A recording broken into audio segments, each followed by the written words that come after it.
video is for 10th standard English medium students, and it is related to our section 1 language study. ये section actually 10 marks का है. ये section related है grammar से. सो it is so easy and so simple, इसलिए इसमें maximum marks cover हो सकते हैं. आउट ऑफ मार्क्स तक कवर होते हैं इस ग्रामेटिकल सेक्शन में, सेक्शन 1 में. एक्चुअली हमारे पेपर में इसके आगे के जो सेक्शंस है उसमें पर्सनल ओपिनियन है और उसके बाद में है हमारा राइटिंग स्किल. उसमें ज़्यादा से ज़्यादा मार्क्स कट होने के बहुत ज़्यादा चांसेस होते हैं. इसलिए ये जो सेक्शंस है हमारे, जैसे अभी ये लैंग्वेज स्टडी हुआ, या हमारे पैसेज के बीच में जो भी ग्रामेटिकल सेक्शंस है 2-2 मार्क्स के, वो सेक्शन इतने अच्छी तरह से सॉल्व कीजिए कि हमारे बहुत से मीन्स ये 10 मार्क्स का और पैसेज में जो भी ग्रामर है वो सब मिला के 6 मार्क्स का. इस मीन्स हमारे पूरे इंग्लिश के पेपर में 16 मार्क्स ये हमारे ग्रामर पे बेस्ड है. सो 16 आउट ऑफ 16 मार्क्स हम इस सेक्शन में बहुत इजीली मिला सकते हैं. So be careful while solving all these questions. Okay, and one more thing, don't get excited. बहुत ज़्यादा ये सिंपल पेपर होने के बाद में हम एक्साइटमेंट में बहुत ज़्यादा गलतियाँ करते हैं. सो एक्साइटमेंट होने के बावजूद भी कंसंट्रेशन रखिए ताकि हमारी बहुत कम से कम मिस्टेक्स इस सेक्शंस में हो सके. सो हम देखते हैं अभी कि हमारा ये क्वेश्चन नंबर 1 कौन सा है. So question number 1A, do as directed. इसमें 5 क्वेश्चंस है. Out of all these 5 questions we have to solve 4 questions. Okay, so first question, spot the error in the following sentence and rewrite it. I am liking to watch movies at the theater. When we read the sentence, immediately we spot the error. And where is the wrong combination actually? Am liking. This is the wrong combination that is used in the sentence. Am plus liking. Liking. This word means this verb like is a stative verb, and stative verb is not used in present continuous tense. And one more thing is that stative verb does not show any deliberate action. That is why we can't use as am liking, is liking or are liking like that. Okay, so यहाँ पे क्या करना है, जो हमारा correct sentence है, error पूरा solve करने के बाद में करेक्ट सेंटेंस वापस लिखिए विद करेक्टेड पार्ट, और जो भी करेक्टेड पार्ट है उसके नीचे अगर अंडरलाइन हो सके तो वो ध्यान से देना है. नेक्स्ट क्वेश्चन है, form 2 present participles in which the last letter is doubled. So यहाँ पे ऑलरेडी क्वेश्चंस के आंसर दिए हुए हैं. प्रेजेंट पार्टिसिपल्स ऑलरेडी है. कट एंड ट्रैवल, इसे कर दिया गया है cutting and traveling. Now, if you observe the spelling very carefully, CUTT है वहाँ पे और TRAVELL, right? प्रेजेंट पार्टिसिपल करते समय लास्ट लेटर डबल किया हुआ है. ऐसे हर एक वर्ब में करते हैं डबल लेटर तो नहीं, उसके भी कुछ रूल्स होते हैं कि सर्टन वर्ब्स को ही हम डबल लेटर में फॉर्म कर सकते हैं. अभी सारे रूल्स तो मैं यहाँ नहीं बताऊंगी क्योंकि ये वक्त भी रूल्स सिखाने का या रूल्स बताने का नहीं है. फिर भी जो भी इजी रूल्स है वो मैं अभी बता देती हूँ. सो CUT cut is the original word here. This is a one syllable word. अभी सिलेबल क्या होता है? Syllable is a part of a word which contains consonant and a vowel sound. Okay, याद रखिए. अभी अगर आप इसमें CUT कट में देखते हैं तो C, that is our consonant, U is a vowel which is making a sound. K, a, t, cut, right? So एक ही word vowel sound यहाँ पे आ रहा है. That is why cut is our single syllable word. Single syllable verb जो होता है, अगर इसे हमें प्रेजेंट पार्टिसिपल में कन्वर्ट करना है तो लास्ट लेटर को डबल करना पड़ता है. So be careful while writing present participles of or while converting any verb into present participle. Okay, कहाँ पे डबल टी लगाना है या कहाँ पे डबल लेटर यूज करना है, सिर्फ ध्यान रखना है. सेम एज ट्रैवल में भी वैसा ही है, सिर्फ फर्क इतना है TRAVEL double syllable word. TRA ट्रा A. This is vowel sound, and another is VEL, well. Okay, व अ ल. फिर यहाँ पे एक ए साउंड है और यहाँ पे एक अ साउंड है, मीन्स ए ये हमारा वॉवेल है और ई ये हमारा वॉवेल है. दो वॉवेल्स यहाँ पे है, तो दो वॉवेल साउंड वो प्रोड्यूस कर रहे हैं. That's why it is double syllable word. Double syllable word में जो सेकंड सिलेबल है उसका भी पैटर्न कैसा हो, consonant, vowel and again consonant. V is consonant, E is vowel and L is consonant. अगर ऐसा होता है तो हमारा लास्ट लेटर वापस से डबल हो जाएगा. ओके, सो याद रखिए प्रेजेंट पार्टिसिपल करते वक्त. सिर्फ इतना और एक टिप यहाँ पे मैं देना चाहूंगी, वो ये है कि जो भी स्पेलिंग के लास्ट में Y या W ये लेटर्स आते हैं, तो ऐसे स्पेलिंग में प्रेजेंट पार्टिसिपल करते वक्त वहां पे डबल लेटर का यूज प्रेजेंट पार्टिसिपल का होगा, मीन्स उस वक्त होगा नहीं. PLAYYING हम ऐसा करते हैं क्या? Certainly not. We use PLAYING. Why? Because the spelling ends with Y. Rules are, there are so many rules actually, but here I can't tell it all the rules here. But be careful while solving or while writing the spellings of present participles. Okay. Next one. Write any two compound words of your own. Football and notebook, two compound words are written here. How are they formed? Foot plus ball, football. Note plus book, that is notebook. Right. सो यहाँ पे आप अगर आप देखिए तो foot और ball या note और बुक में वहाँ पे स्पेस नहीं है, राइट. इसलिए इसे कहते हैं closed compound words. Compound words के होते हैं तीन टाइप्स. एक होता है ओपन कंपाउंड वर्ड, जिस कंपाउंड वर्ड में बीच में स्पेस हो उसे कहते हैं ओपन कंपाउंड वर्ड. सेकेंड होता है क्लोज कंपाउंड वर्ड, जैसे हमारा यहाँ पे है. और तीसरा होता है हाइफनेटेड कंपाउंड वर्ड्स, जहाँ पे दोनों वर्ड्स के बीच में हाइफन होता है. सो इतना याद रखना है. Next one is identify the type of sentence. The sentence is already given. That's awesome.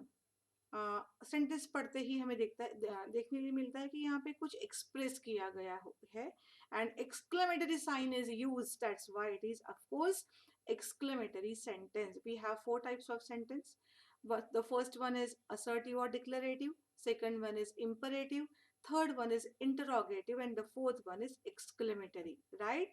यहाँ पे और एक टिप देना चाहूंगी, दैट इज जब हम एक्सक्लेम ये स्पेलिंग यूज करते हैं, वो जो वर्ब है EXCLAIM, लेकिन जब इसका हम एक्सक्लेमेटरी मीन्स बहुत बार हमारे दिमाग में एक्सक्लेम ये वर्ड होता है, और एक्सक्लेमेटरी करते समय हम स्पेलिंग की वही गलती करते हैं जो बहुत सारे स्टूडेंट्स दोहराते हैं. वो है EXCLAIMATORY. ऐसा स्पेलिंग बहुत सारे स्टूडेंट्स यूज करते हैं. सो हमें यहाँ पे क्या करना है, जब एक्सक्लेम वर्ब का एडजेक्टिव एक्सक्लेमेटरी होता है तो आई जो लेटर है वो यहाँ से ओमिट हो रहा है. ये हमेशा ध्यान रखिए. हमारा लैंग्वेज का पेपर है, इसलिए स्पेलिंग्स बहुत बार मीन्स स्पेलिंग्स तो देखे ही जाएंगे हमेशा. So be careful about the spellings. Next is pick out the gerund form from the sentence. The sentence is my favourite activity is drawing. Now what is a gerund form? Actually gerund form ये एक verb ही होता है, लेकिन वो act करता है noun की तरह. Draw plus ING, drawing, right. लेकिन यहाँ पे वो जो एक्ट हो रहा है वो एक्ट कर रहा है नाउन की तरह. For example, reading is my favourite hobby. Okay, यहाँ पे रीडिंग ये नाउन है. दैट्स वाई एक्चुअली ये आपको read plus ING means verb की तरह लगता है, लेकिन इसका जो रोल है वो रोल है नाउन जैसा. That's why it is a gerund form. यहाँ पे जेरेंट कौन सा है? Drawing, right. Next one is do as directed.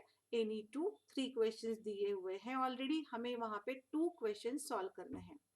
Right a word register of 8 words related to music. ये तो आपको चूज करना ही है ये क्वेश्चन, क्योंकि इसमें बिल्कुल कोई मीन्स परेशानी ही नहीं है, या कुछ हमें बहुत ज्यादा याद करना है, या कुछ अलग सा कॉम्प्लिकेटेड है, ऐसा भी कुछ नहीं है. सिर्फ हमें वो जो रिलेटेड वर्ड्स है उसे थोड़ा सोचना है और हमको लिखना है। सो म्यूजिक रिलेटेड वर्ड्स, पहला तो म्यूजिक का रिलेटेड आता है तो सॉन्ग। म्यूजिक कैसा होता है? Melodious, so melodious. Music makes us happy, that's why happy is the word. Rock ये म्यूजिक का वन ऑफ द टाइप्स है, इसलिए रॉक म्यूजिक हमें मालूम है, सो रॉक है। म्यूजिक को रिदम होता है। सॉन्ग है तो सिंगर तो होना ही चाहिए, सो सिंगर है। मूवी में हम म्यूजिक सुनते हैं, सो मूवी है। और साउंड तो होना ही है, that's why 8 words are there which are related to music. ऐसा हर एक वर्ड के बारे में सोचो कि उस वर्ड को रिलेटेड कौन कौन सा वर्ड होना चाहिए। सो अगर आप इस तरह से सोचते हो तो आपको बहुत जल्दी जल्दी सारे रिलेटेड वर्ड्स मिल जाएंगे, right. Next one is change the voice. Voice में अगर एक्टिव का दिया हुआ है आपको सेंटेंस तो पैसिव करना है। पैसिव वर्ड दिया हुआ है तो हमें एक्टिव, पैसिव वॉइस दिया हुआ है तो हमें एक्टिव वॉइस को फॉर्म करना है, राइट। यहाँ पे हमारा सेंटेंस है I had already prepared all the dishes. ये एक्टिव है या पैसिव है, ये कैसे हमें ढूंढना है? जस्ट वहां पे थोड़ा विचार करो कि हमारा सेंटेंस सब्जेक्ट से शुरू हुआ है या नहीं। Yes, the start of the sentence is with the subject I, that's why subject के बाद में क्या आया है वहां पे? had plus v3, had prepared। subject है, उसके बाद में verb आया हुआ है, it means that this is the format of active voice, right। अभी दूसरा जो हमारे दिमाग में आना चाहिए कि ये सेंटेंस कौन से टेंस में है। So had plus v3, it means that this is past perfect tense, right. Tense पता चल गया। थर्ड हमारे दिमाग में इसमें आना चाहिए कि इसमें ऑब्जेक्ट अवेलेबल है या नहीं है, क्योंकि अगर हमें पैसिव वॉइस करना है तो ऑब्जेक्ट तो होना ही चाहिए। So I had prepared all the dishes. What had I prepared, हमें व्हाट का आंसर क्या मिल रहा है यहाँ पे? All the dishes, that's why our object is there. What या whom से जो भी क्वेश्चन पूछने के बाद में जो आंसर्स मिलते हैं, सर्टनली वो आंसर्स किया है तो हमारा वो ऑब्जेक्ट है। सो यहाँ पे हमको मिल गया object all the dishes. Now what will we do? We will convert this active voice into passive one. so interchange of both the means we will interchange subject to object and object to subject.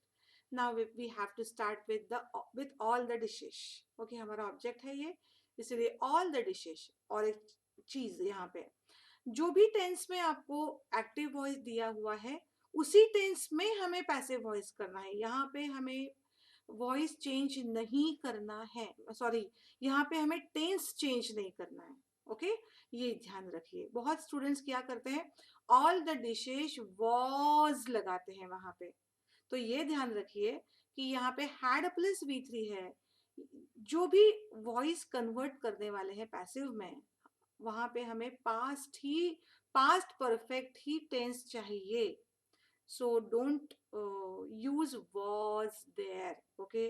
all the dishes had already, यहाँ पे हम एक new word को introduce करने वाले हैं, that is been.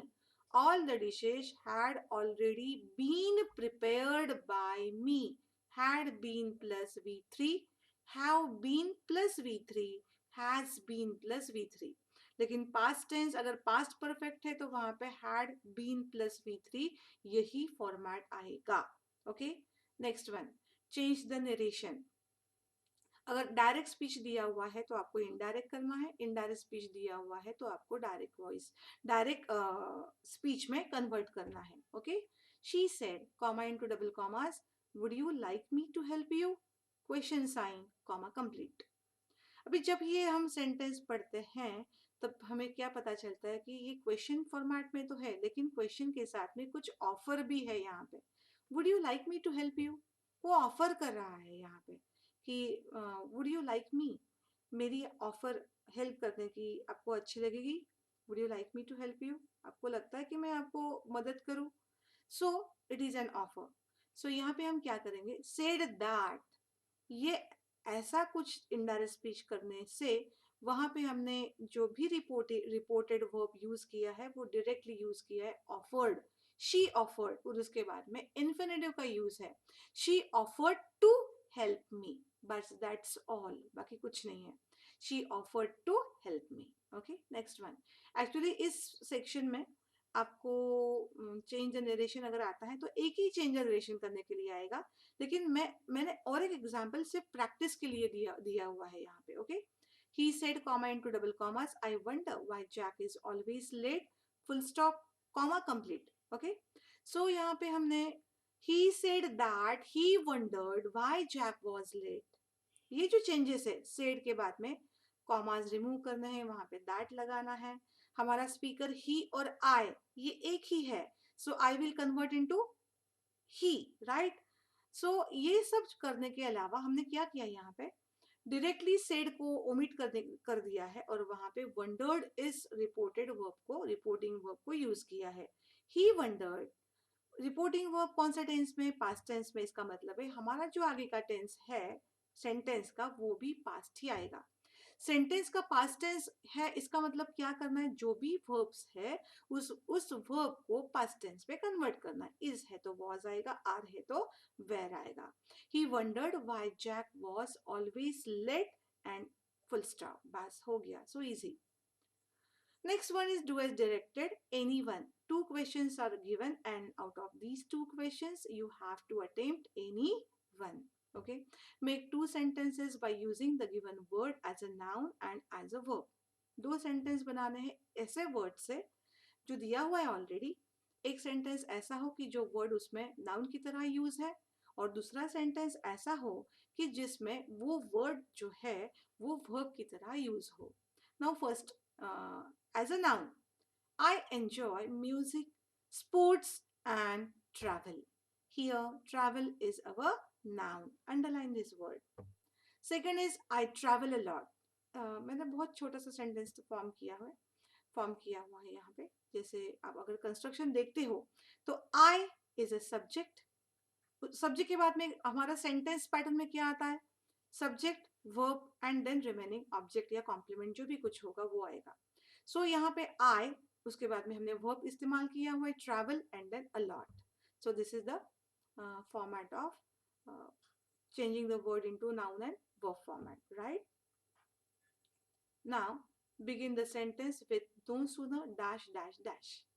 no sooner से हमारा सेंटेंस की बिगिनिंग होनी चाहिए. एक ध्यान क्या रखना है यहाँ पे, नो सुनर ये जो पैटर्न है ये कॉम्बिनेशन में आता है. No sooner dash dash dash than. Dash का मतलब है नो सुनर के बाद में सेंटेंस का एक पार्ट आएगा, दैन और बाद में जो बचा हुआ पार्ट है सेंटेंस का वो उसके बाद में आएगा. ओके, ये ध्यान में रखिए. अभी हम सेंटेंस देखते हैं तो अच्छी तरह से ध्यान में आ जाएगा. As soon as the thief escaped, the family informed the police. First part sentence का क्या है हमारा, as soon as the thief escaped. This is the important part. Okay, ये पहला part जो है वो बहुत important है. As soon as को हम यहाँ से remove करेंगे और उसके जगह पे हमें क्या रखना है, no sooner.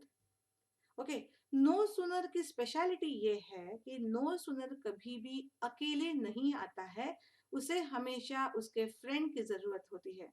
सो कौन सा फ्रेंड है उसके साथ, तो वो है हमारा हेल्पिंग वर्ब. नो सुनर के साथ में हमेशा हेल्पिंग वर्ब, ये कॉम्बिनेशन तो बहुत फेमस है, no sooner plus helping verb. अगर सेंटेंस में हेल्पिंग वर्ब है तो हमें क्या करना है, उस सेंटेंस का हेल्पिंग वर्ब वहां से उठाना है, नो सुनर के बाद में रखना है और बचा हुआ सेंटेंस पैटर्न हमें वैसे ही फॉर्म में लिखना है. लेकिन अगर आपके सेंटेंस में हेल्पिंग वर्ब नहीं है तो ऐसे वक्त क्या किया जाए, जैसे इस सेंटेंस में है, हमने एज सुन एज को रिमूव किया, वहां पे नो सूनर लगाया. ओके, अभी यहाँ पे देखो, the thief escaped.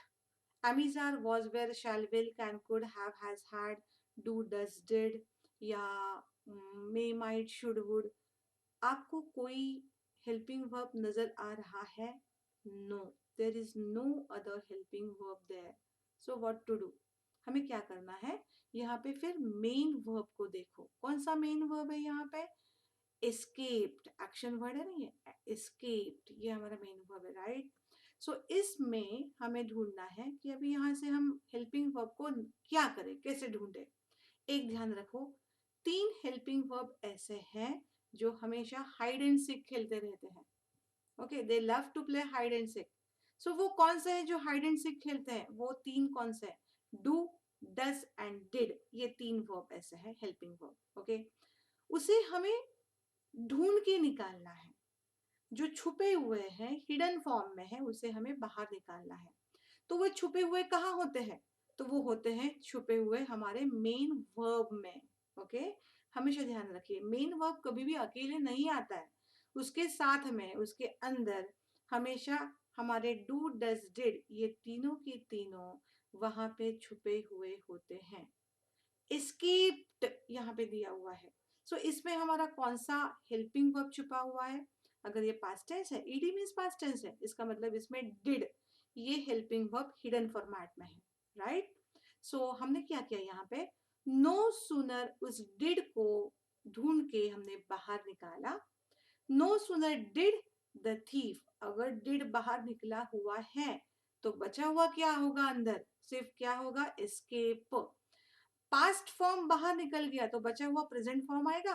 No sooner did the thief escape, जहां पे कॉमा है वहां पे हमने दैन लगाया और बाकी का बचा हुआ फॉर्मेट वैसा का वैसा हमने लिख दिया। So no sooner did the thief escape than the family inform the police, ये हुआ हमारा नो सूनर दैन का फॉर्मेट। और एक टिप यहाँ पे, अगर आपका यहाँ पे एस्केप था इसलिए हमने डिड लगाया, राइट? अगर सिर्फ एस्केप होता तो हम क्या करते? उसमें कौन सा हिडन वर्ब छुपा हुआ, helping verb? Do. Okay, V1 form में डू छुपा हुआ होता है प्रेजेंट फॉर्म में। और अगर V5 फॉर्मेट हुआ, V5 फॉर्मेट कौन सा होता है? जिस भी वर्ब को S या ES लग गया वो हो गया हमारा V5 फॉर्म।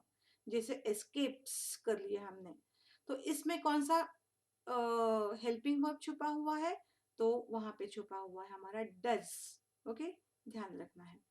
सो यहाँ पे हमारा ये पूरा लैंग्वेज स्टडी का डिटेल में एक्सप्लेनेशन मैंने यहाँ पे बताया। इस एक्सप्लेनेशन के सपोर्ट से, आधार से आप ये पूरे जो भी आपको प्रॉब्लम्स है इस लैंग्वेज स्टडी में उसका स्टडी करिए। अभी हमारे पास और 2 दिन है, 19 को पेपर है हमारा, इसलिए we have 2 more days to study.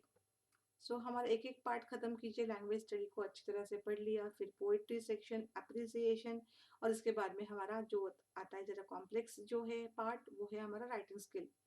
तो ऐसे कुछ टाइम स्लॉट्स कर लीजिए जिसमें हम पूरे 3 अलग अलग ये पूरे सेक्शंस का पढ़ाई अच्छी तरह से कर सकते हैं, right? So if you have any doubt here, और अगर कोई भी ग्रामेटिकल पार्ट में कोई भी डाउट है तो कमेंट बॉक्स में मुझे पूछिए कि आपको डाउट क्या है। सो मैं वो डाउट सॉल्व करने का पूरा ट्राई करूँगी। ये वीडियो को अपने फ्रेंड्स के साथ शेयर कीजिए, ज़्यादा से ज़्यादा स्टूडेंट्स इसका फ़ायदा ले सकते हैं अगर ये वीडियो सब तक पहुंच सकता है तो। ओके, सो इस वीडियो को शेयर कीजिए, लाइक कीजिए, चैनल को सब्सक्राइब कीजिए और कमेंट कीजिए। Okay, thank you.